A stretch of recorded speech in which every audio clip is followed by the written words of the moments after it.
Come have a look around a fast helicopter.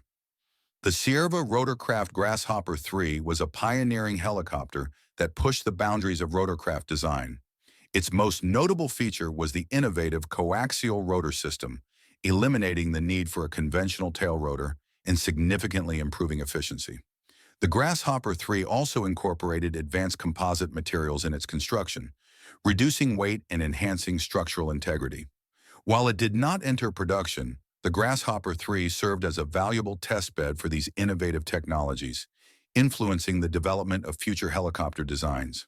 So if it was so advanced, why didn't it enter production?